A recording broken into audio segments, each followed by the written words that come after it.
When the middle class starts pulling back, entire industries begin to crack. And that's exactly what's happening right now in America. Parking lots that used to be full are half empty. Restaurants that once had waiting lists now close early. Chains that felt permanent are quietly shutting doors. This isn't a sudden collapse. It's a slow withdrawal. Families are doing the math, and for the first time in decades, the routine night out no longer makes sense. And when everyday spending stops feeling affordable, the cracks in the economy don't show up on Wall Street first. They show up on Main Street. For decades, going out to eat wasn't a luxury. It was woven into American life. Friday nights after work, Sunday lunches after church, a quick coffee before a long commute, a birthday dinner where the staff sang off key and nobody minded. That rhythm held steady for years. But between 2024 and 2026, something shifted. Not dramatically, not with sirens and headlines, quietly, gradually. And now, 15 major restaurant chains are either closing locations, restructuring, filing for bankruptcy, or watching traffic steadily decline. Not because Americans stopped liking burgers or pasta or steak, because the numbers stopped working. Let's look at what changed. McDonald's. There was a time when McDonald's meant certainty. You knew what it would cost, you knew it would be quick, and you knew you could feed a family without thinking too hard about the total. Today, in many parts of the country, a basic combo meal can push past $12. For 2 people, that is $25. For 4 people, you are suddenly staring at a $50 fast food bill. Executives call it value perception challenges. Customers call it expensive.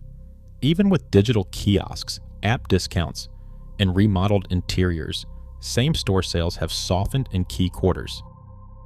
The issue is not branding, it is arithmetic. When fast food starts competing with casual dining prices, the entire category gets unstable. Starbucks. Starbucks was never just about coffee. It was ritual, a daily pause before work, a familiar space between home and office. But $6 drinks add up, 7 if you customize, 8 in some cities. What once felt small became noticeable, then significant. The company invested heavily in restructuring and brand resets, yet foot traffic dipped.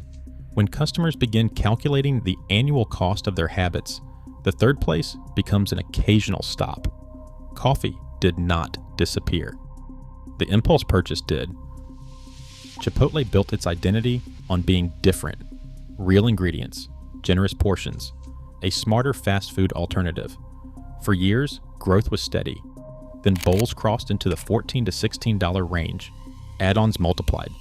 Customers noticed smaller scoops and higher totals. Lower-income diners began pulling back first. Executives acknowledged it. The brand positioned as accessible had quietly moved upscale. When your core promise is value with integrity and customers no longer feel either clearly, loyalty weakens. Sweetgreen thrived in a specific era. Urban professionals, wellness culture, flexible spending. But $18 salads do not weather economic tightening easily. Same-store sales fell sharply. Investors reacted quickly. Healthy food should feel responsible. When it feels indulgent instead, frequency drops. A once weekly habit becomes once a month, if that. The model wasn't scandalized. It was priced beyond its moment. Hooters represented a particular cultural period. Wings, sports, loud dining rooms. But tastes evolve. Younger diners rarely embraced it, and even longtime customers drifted. Dozens of locations closed quietly across recent years. It wasn't one event. It was a generational shift. What once felt casual now feels dated. Restaurants built around a fading identity struggle to modernize without losing themselves. TGI, Fridays. Fridays once felt celebratory. Loaded appetizers, birthday songs, happy hour crowds. But casual dining now sits in a difficult middle. Too expensive to be spontaneous. Not distinctive enough to feel special. Roughly 50 U.S. locations closed during restructuring moves. Families now make sharper choices, quick and cheap, or memorable and local. Chains stuck between those two lanes lose traffic first. Applebee's was the dependable fallback. Strip malls, highway exits, familiar menus. But dependable competes poorly against convenience apps and local restaurants with personality. Recent closures signaled something deeper. Being fine isn't compelling. When customers hesitate before choosing you, routine erodes. Red Robin owned Family Burger Night. Bottomless fries, a comfortable middle ground. But that middle ground narrowed, not cheap enough for value seekers, not elevated enough for trend-driven diners. Turnaround efforts continue, yet traffic remains pressured. Average pricing and average experience no longer sustain high fixed costs. The middle lane of American dining is thinning. Noodles and Company. The concept was variety, pasta bowls, global flavors, an alternative to burgers. But pasta economics are unforgiving. Ingredient costs may be low, but labor, rent, and utilities are not. Price too low, profits vanish. Price too high, customers cook at home. Dozens of closures followed across recent years. When the value gap narrows between restaurant and kitchen, frequency falls fast. MOD Pizza. MOD thrived on customization, personal pies, unlimited toppings, control. For a time, it felt modern. Then the fast casual pizza boom cooled. Rising rents and labor costs collided with cheaper delivery chains that offered large pizzas for less. Customization is attractive, but when costs double compared to alternatives, enthusiasm fades. Outback Steakhouse. Outback symbolized suburban celebration, anniversaries, birthday dinners. The blooming onion sat in the center of the table.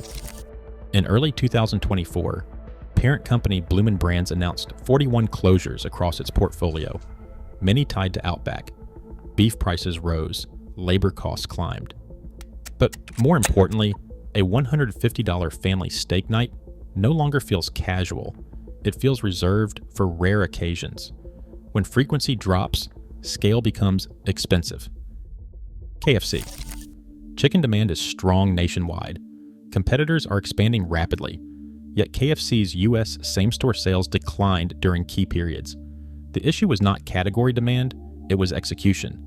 Complex menus, inconsistent experiences, and aging store formats hurt performance.